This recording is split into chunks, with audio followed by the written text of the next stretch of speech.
자, 오늘은 시편 54편 말씀을 중심으로 해서 우리가 배신당했을 때 어떻게 해야 되는지 한번 생각해 보도록 하겠습니다.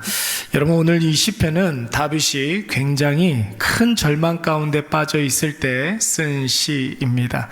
여러분, 표제를 한번 볼까요? 표제에 뭐라고 쓰여 있습니까? 우리 다 같이 한번 읽어보겠습니다. 시작. 10사람이 사울에게 이르러 말하기를 다윗이 우리가 있는 곳에 숨지 아니하였나이까 하던 때에 라고 했습니다. 뭐예요, 여러분? 10사람들이 사울에게 다윗을 지금 밀고 하고 있는 것 아닙니까? 여러분, 지금 이 상황을 간단하게 좀 설명을 드리자면, 여러분, 사울이 다윗을 죽이려고 하니까 다윗이 제일 먼저 성소가 있는 놋땅으로 도망갔다고 그랬습니다. 그 놋땅의 성수에서 진설병을 먹고 골리앗이 들고 다니던 그 칼을 가지고서 이제 다음 곳으로 여러분 피신하게 됩니다. 근데 여러분, 그 장면을 목격한 사람이 한 명 있었습니다. 그 사람이 바로 도액이라는 사람이었습니다. 이 도액이 여러분 아히멜렉과 제사장들이 다윗을 도와줬다라는 사실을 사울에게 밀고 하게 됩니다.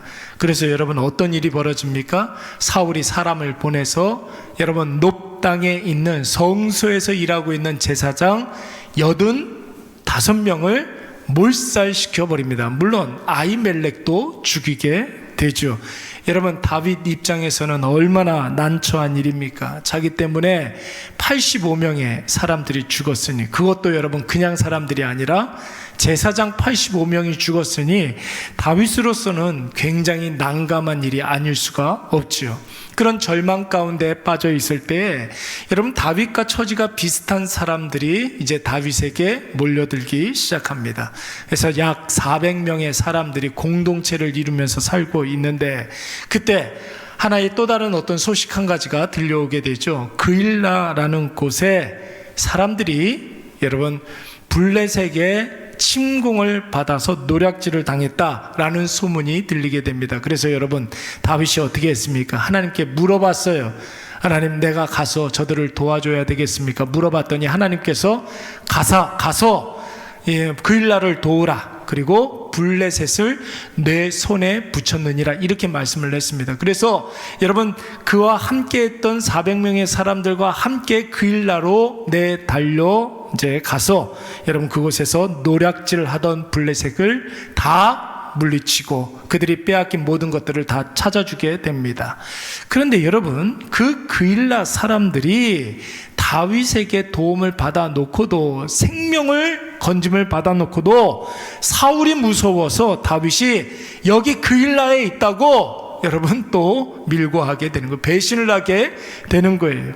여러분, 그때의 상황을 사무엘상 23장 13절 말씀해 보시면 뭐라고 그랬느냐면, 그일라를 떠나서 갈 수 있는 곳으로 갔더니 그랬어요. 그일라를 떠나서 갈 수 있는 곳으로 갔더니, 무슨 소리입니까? 정처 없이 발 닿는 데까지 도망갔다는 것을 의미하는 것이에요. 여기저기 헤매고 다녔다는 것을 의미하는 것입니다. 피할 곳이 없어서, 숨을 곳이 없어서 그 광야를 떠돌아다녔다는 것입니다. 누가 배신했기 때문에?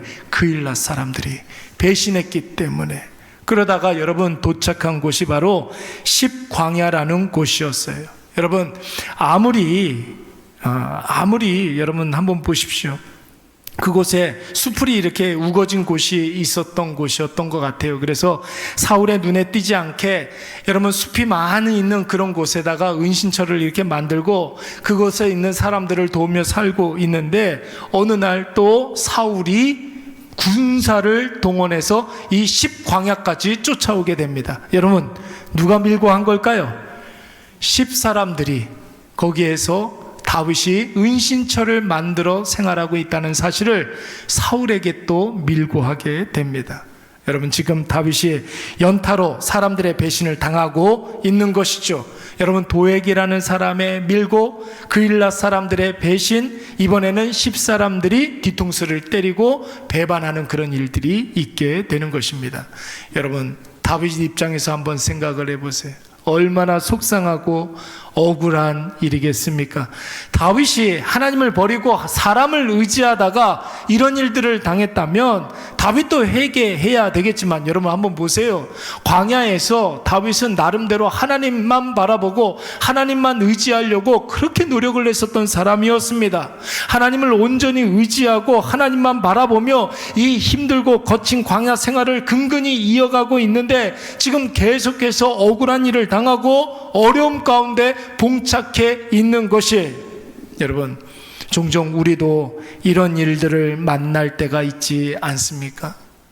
어떻게 해서든지 하나님의 뜻대로 살려고 노력을 하고 기도, 말씀, 예배에서 벗어나지 않으려고 노력하는데 이상하게 더 억울한 일만 생기고 더 힘든 일들이 몰려오고, 그러다 보니까 여러분 우연히 자연히 나 자신에 대한 무력감을 느끼게 되는 것이죠. 3번이나 연속으로 배신을 당했으니 여러분 어떤 생각까지 이어지게 되겠습니까? 내가 잘못하고 있는 것은 아닐까? 나한테 무슨 문제가 있으니까 사람들이 자꾸만 나를 이렇게 배신하고 나를 떠나가는 것 아닐까? 여러분 이런 생각하지 않았겠습니까? 그런데 여러분, 이런 어려운 일들을 만날 때에는 자꾸만 우리의 생각을 키워가면 안 되는 거예요. 여러분 날 배신한 사람들만 묵상하게 되면 어떤 생각이 듭니까? 자꾸만 그 책임을 나한테 물으려고 하는 그런 자기 자책감에 빠지게 되는 것이죠. 배신을 배신으로만 생각해야지, 내가 잘못한 것 같고 나만 이렇게 불행한 것 같고 나 때문에 주변 사람들이 고생하는 것 같고 이렇게 생각하게 되면, 여러분 타인에게는 배신당해서 나 스스로가 상처를 받는 것이고 나 자신에게는 자책과 자기 비하에 빠지게 되는 것입니다. 여러분 배신당하는 일, 사람 때문에 오는 힘듦, 그거 여러분 나만 당하는 게 아니에요. 이 세상에 사는 모든 사람들이 다 사람 때문에 상처를 받고 있습니다. 그러니까 사람 의지하지 말고 하나님만 바라봐야 된다. 여러분 이 말을 교회 다니는 사람들만 하는 것이 아니라 여러분 믿지 않는 사람들도, 불신자들도 이런 소리 하더라고요. 저한테 어떤 분이 오늘 그런 이야기를 했어요. 사람은 믿을 게 못 되잖아요, 목사님. 잘도 안 해. 그런데 왜 하나님을 안 믿어요? 내가 그랬죠. 네. 거기까지만이에요. 사람은 믿을 게 못 되잖아요, 목사님. 그러니까 하나님을 믿어야죠. 하나님은 변함이 없으신데 사람은 다 변해요. 제가 그런 이야기를 했습니다. 여러분 예수님도 보세요. 배신당했잖아요. 누구한테 배신당했습니까? 가룟 유다에게 배신당했고, 또 베드로에게 여러분 뒤통수 맞았잖아요. 산헤드린 공회에서 예수님 붙잡혀 앉아 있을 때 베드로가 몇 번 부인했어요? 3번 부인했잖아요. 그냥 부인만 한 게 아니라 첫 번째는 부인하고, 두 번째는 맹세하고, 세 번째는 저주했다고 그랬어요. 이때의 저주는 예수님을 저주했다는 말이 아니에요. 그동안 예수님을 따라다녔던 자기 자신을 저주했다라는 말입니다. 자기 자신을 저주했다라는 말이에요. 그때 여러분 누가복음 말씀해 보니까 예수님과 베드로의 눈이 서로 마주쳤다라고 그랬어요. 여러분 요셉도 배신당했죠. 그의 형제들에게 요셉을 죽이려고 그랬단 말이에요. 그 마지못해 애굽의 노예로 팔아버리지 않습니까? 또 삼손도, 여러분 삼손은 순정의 사나이 아닙니까? 그 순정을 무참히 짓밟았던 여인 누구예요? 드릴라. 3번이나 블레셋 사람한테 가가지고 삼손 내 남편 잡아가라고 그랬단 말이죠. 사도 바울의 동역자들도 여러분 사역 힘들다고 도망간 사람들이 얼마나 많았는지 몰라요. 대마 같은 사람들, 또 제1차 전도 여행 때 마가 같은 사람들, 여러분 사역 힘들다고 도망가 버리고 말지 않았습니까? 여러분 배신은 이상한 일이에요? 이상한 일이 아니에요. 배신하는 것은 여러분 사람이 배신하는 것은 이상한 일입니까? 이상한 일이 아닙니까? 이상한 일이 아니에요. 사람은 자기 중심적이기 때문에 여러분 자기의 유익이 있느냐 없느냐 이것을 따라서 배신도 할 수 있고, 여러분 자기 심장도 내어줄 수가 있는 거예요. 동물은 배신합니까? 안 합니까? 그러니까 동물이죠. 동물은 배신 안 해요. 그렇잖아요. 그러니까 동물이에요. 인간은 배신을 한단 말이에요. 인간은 자기 중심적이기 때문에 배신을 하고도 배신한 줄을 몰라요. 사기를 쳐놓고도 자기가 사기꾼인 줄을 모릅니다. 우리도 살면서 여러분 배신 참 많이 당했잖아요. 친구에게 사기당하고, 제자가 욕하고 떠나가고, 친척의 거짓말 때문에 손해를 보고, 날 향해 웃어주는 사람들이 다 나를 위한 사람들이 아니에요, 여러분. 그래서 여러분 살다가 진실한 사람을 만나고 변함없는 사람을 만나면 여러분 칭찬하잖아요. 사람은 원래 그런 존재가 아닌데 이상하게 진실한 사람을 만날 때가 있어요. 이상하게 여러분 변함없는 그런 사람을 만날 때가 종종 있어요. 그래서 그 사람을 칭찬하는 거예요.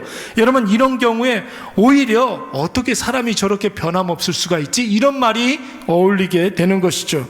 혹시 여러분 주변에 그런 변함없고 진실한 사람이 있으면 여러분 확실히 끝까지 붙잡으시기 바랍니다. 그런 사람 종종 볼 수 있는 게 아니에요. 여러분 이 시간 꼭 기억하시기 바랍니다. 사람의 배신은 막을 수가 없습니다. 왜? 사람들은 배신할까? 뭐 이런 생각하면서 시간 낭비하지 마시고, 배신이 왔을 때 여러분 우리가 어떻게 해야 되겠습니까? 변하는 사람 붙잡고서 계속 상처받지 말고 변하지 않는 분 앞에 나아가야 될 줄로 믿습니다. 변하지 않는 분 누구예요? 하나님 앞에 나아가야 된다는 거예요. 그게 뭐예요, 여러분? 오늘 뭐하러 나왔어요? 기도하러 나오지 않았습니까? 여러분 사람 때문에 상처를 받고 사람 때문에 여러분 마음이 불편하고 힘들면 반드시 하나님 앞에 나와 기도하시기 바랍니다. 사람 때문에 받는 상처에 대해서는 하나님께서 반드시 여러분 치료해 주십니다. 여러분 그 기도는 반드시 응답해 주신다는 거예요. 그래서 오늘 본문의 말씀에 보니까 다윗이 3연속으로 배신을 당했을 때 뭐 했습니까? 기도의 자리로 나아간 거예요.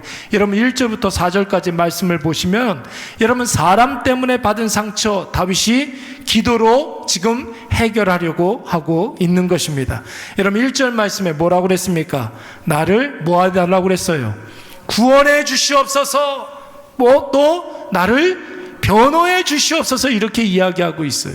기도하면서 하나님 나를 배신하는 사람들 많이 있지만 이 억울함 속에서 나를 구원해 주시고 뿐만 아니라 나를 변호해 주시옵소서 이렇게 이야기하고 있고, 2절 말씀에서는 뭐라고 그랬어요?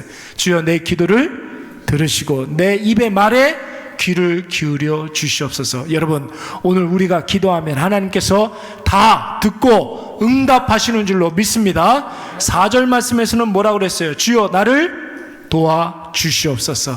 내 생명을 붙들어 주시옵소서. 그래서 여러분 제일 좋은 기도가 뭐라고 그랬어요? 주여 나를 불쌍히 여겨 주시사 은혜를 베풀어 주시옵소서. 여러분 이 기도만큼 더 좋은 기도가 없어요. 주여 나를 불쌍히 여겨 주시사 나에게 은혜를 베풀어 주시옵소서. 여러분 사람 때문에 실망했을 때, 사람 때문에 상처받았을 때 어디로 가야 된다고요? 여러분들 지금 앉아있는 그 기도의 자리, 그 기도의 자리로 나아오는 거예요. 기도하면 하나님께서 들어주시고 사람 때문에 받은 상처 하나님의 은혜로 말미암아 치유해 주실 줄로 믿습니다. 여러분 사람 때문에 받은 상처 다른 사람에게 하소연하면 어떤 일들이 벌어질까요? 더 큰 상처를 받게 되는 거예요. 사람에게 오는 상처, 사람 때문에 여러 가지 오는 그런 고난 하나님 앞에 들고 나아가면 하나님이 그 기도를 들어주세요. 그리고 눈에 보이는 것으로 응답해 주실 줄로 믿습니다. 여러분 야고보서 말씀을 보시면 이런 말씀이 있죠. 우리 다 같이 한번 읽어볼까요? 시작. 너희 중에 고난 당하는, 잠깐만, 죄송합니다. 시작. 너희 중에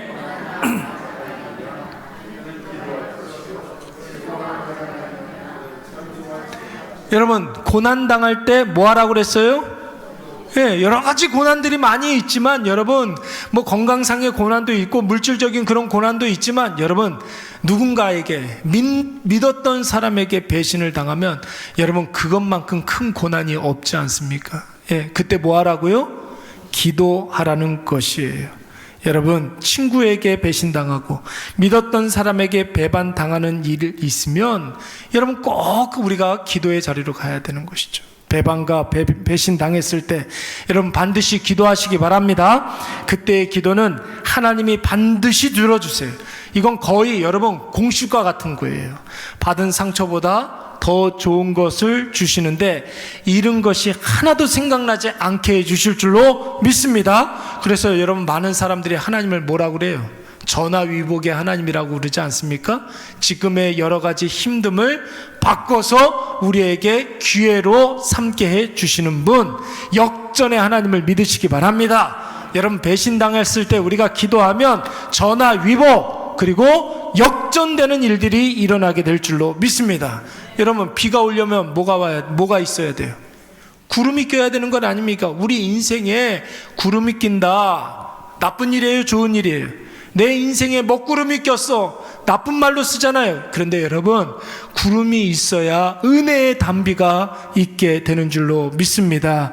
여러분, 다윗을 한번 보세요. 겉으로 보기에는 광야 이리저리 쫓겨다니면서 비참하고 공공한 삶을 사는 것 같지만, 여러분, 하나님이 다윗의 위기의 순간 때마다 기적적으로 다윗을 도와주시고 은혜를 베풀어 주시지 않습니까?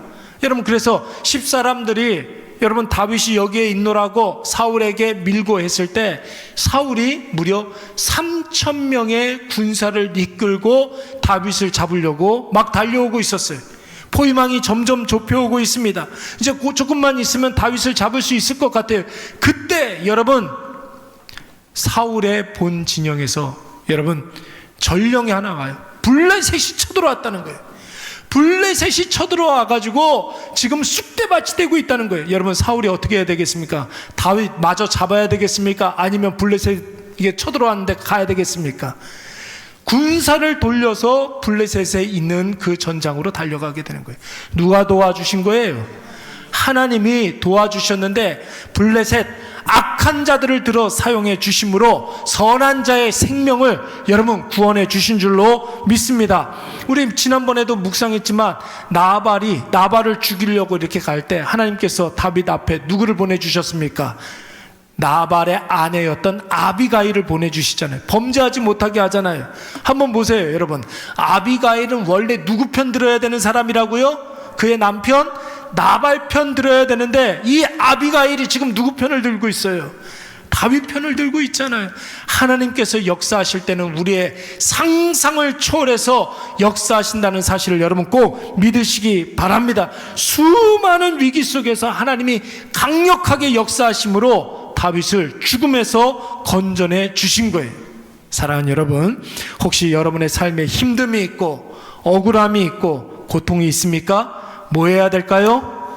기도하시기 바랍니다. 특별히 사람 때문에 오는 고통, 여러분 지금 그 고통 때문에 힘든 분들이 있다면 꼭 기도하시기 바랍니다. 그 기도가 어떻게 응답되는지를 한번 찾아보시기 바랍니다.